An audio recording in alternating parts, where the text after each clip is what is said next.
Alright, trying to fix the AC on this 94 F150, kind of halfway through this job, but I think our issue was right here, the high side port. Issue was the high side port. I don't know if you can see in there, but there's no Schrader valve, and I think this is where all the Freon was leaking from. This is about what it looked like when I was doing the inspection, trying to figure out what was wrong. At first I thought it was just a bad low pressure switch or low pressure switch connector. I was making a bad connection because it looks real bad in there. I ordered another connector, but I actually realized it wasn't the connector, it was just low on Freon. So I filled it up a little bit with Freon. AC was working. Of course it all leaked out. I'm pretty sure that was the main place it was leaking from. So I'm going to replace this hose, also replace the accumulator that was right there. The old accumulator dryer. Looks like it did not have an O-ring on this low pressure switch. The new accumulator did. I put that low pressure switch, already swapped it over. This is actually the high pressure switch.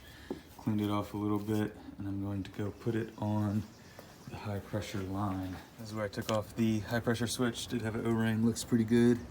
This hose may be new, I don't know. Or maybe it was just the switch that was replaced. So if we come over here on the new one, looks like it's oriented a little bit differently. This one was sticking straight up. This one's got a little 90 on it. So just remove this cap. You can see it already has O-ring on there, and I'm just gonna screw this high pressure switch back on, and I'll go get a wrench and give it a snug. They did come with a couple spare O-rings. I guess these are just extra because it looks like all the O-rings are already fitted to the accumulator where we need one. So I did replace this one right here on the evaporator, found the same size. So it looks like I just need the two O-rings for the compressor. Bought this whole kit of AC O-rings. Oops, just dropped them all, a lot of them. But it does look like we have the right size for the compressor. So we'll pop these on, put everything back. All right, I don't know if you can see, but this is the back of the compressor. Nope, can't see. All right, might not be able to see too well, but this is the back of the compressor right here. I got that one O-ring off. I'm gonna try and use this pocket screwdriver to get this other O-ring off.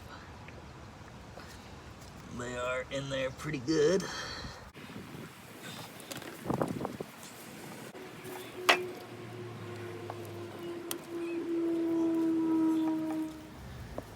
Okay, after I lost one of those O-rings, I finally found it. There are only two in the pack that fit on the compressor, so we got it cleaned up a little bit, got the O-rings in there. Now we can just slide the high pressure line somewhere, getting caught up on the bottom. I did have to bend the bottom hard line down just a little bit so it would fit in the area that was provided. I just had to move that out of the way a little bit, probably end up bending it back when I go to connect that high pressure line. I did tighten the 10mm bolt right back there, and now we're just gonna connect the high pressure sensor and the compressor. Now we got these two ports on the accumulator. So I think I'm gonna start with the one that goes into the evaporator. Remove the little stopper. That's there, I think, to prevent any air from getting in there, because this is supposed to dry out. This is supposed to get the atmosphere out so that it's just Freon, so that it works better or something. So I'm gonna start with this one. Yeah. Let's get it snug.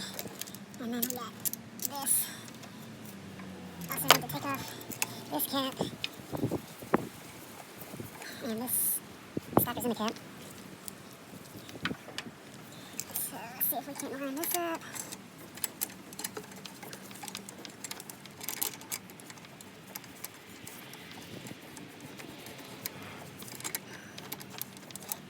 Can't line it up.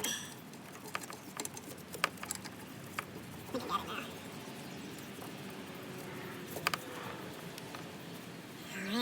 smooth everything up.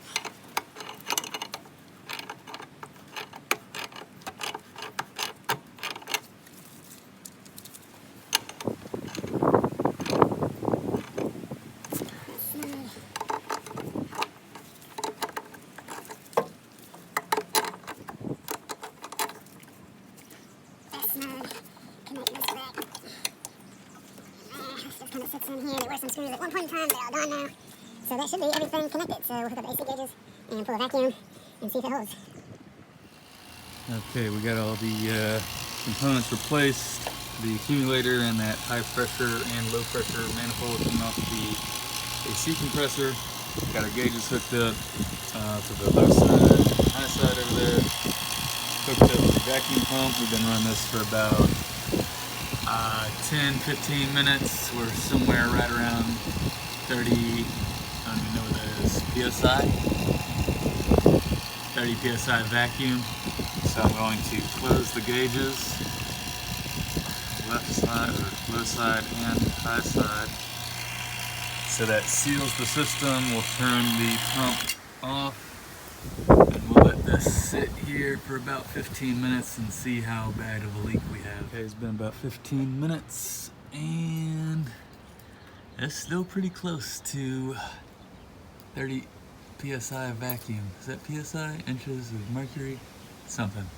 Still real close to 30, so I don't think we have any leaks. So I think some people will go ahead and put Freon in now. Some people actually pull a vacuum for like an additional hour to try and get as much moisture and stuff out of there as possible. So I'm gonna go ahead and let it go for another hour. So I'm gonna turn it on and then we'll loosen these back up. And I'll let this ride for 45 minutes to an hour. Okay, it's been about 45 minutes, so we're about to start the charge. The only problem is I realized I don't have the adapter to tap into a regular AC Freon can. So I did buy one of those quick recharge kits with the gauge on it. So I'm just gonna use this to end up tapping the can to charge it. So I'll just close that low side pressure hose and then just replace it with this one because it does have a gauge. I'll just use it like that. Just for the charge, I will still be able to keep a vacuum on there. I'll just close that port and close that port, but we've been vacuuming down for about 45 minutes. All right, so we'll close both the high side and low side. Turn the pump off. I'm going to loosen this so it should close this straighter valve. Open that. Hopefully we didn't lose too much. Alright, so we got this little thing connected. I hope I didn't lose all the vacuum by connecting this thing, but oh well. I'm gonna go over here. And we're gonna start the truck. And AC will be on max AC, max cold, full blower.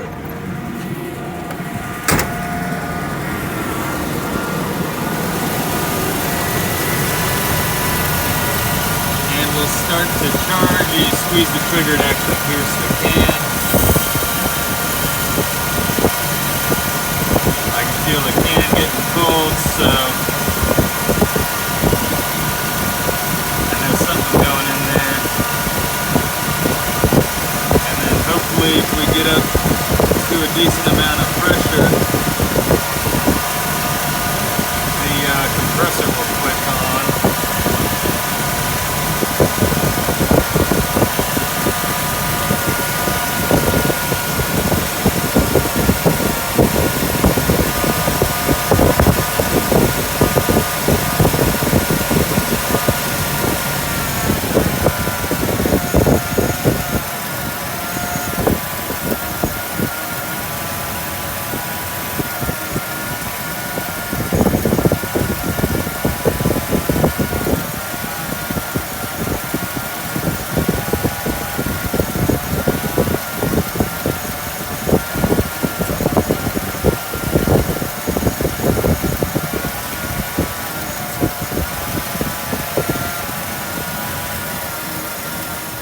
Alright, so I just got enough Freon in there to click the compressor on. It clicked on for a second. There it goes.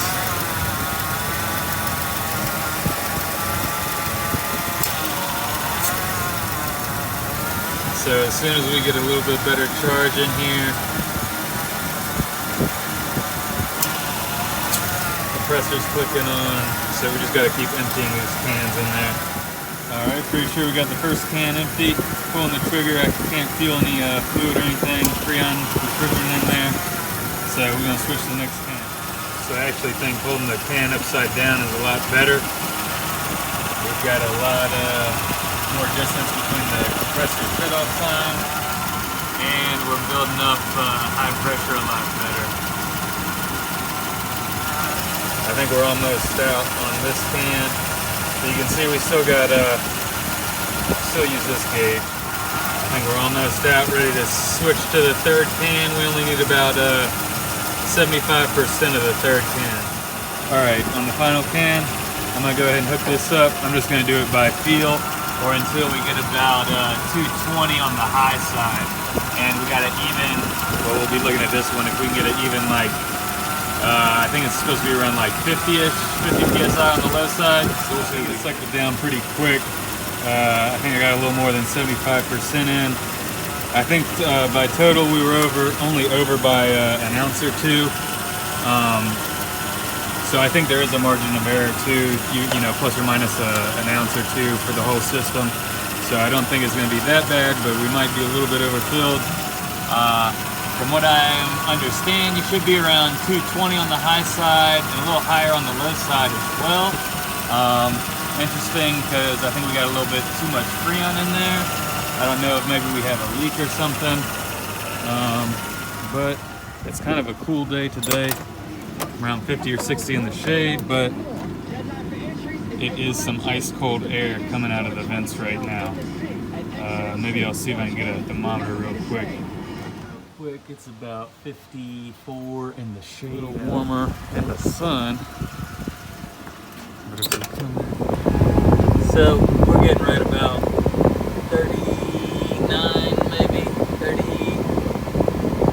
almost 40, 38. Maybe it's coming down a little bit. I don't know, but it is a cooler day. 50, mid 50s in the shade.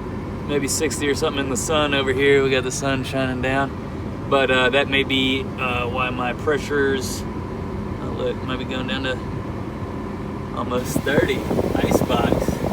But that's probably why my pressures are a little low. I'm not sure how the high side and low side are supposed to be relative to the relative temperature, but I think for now it's cooling enough, so we'll call it good.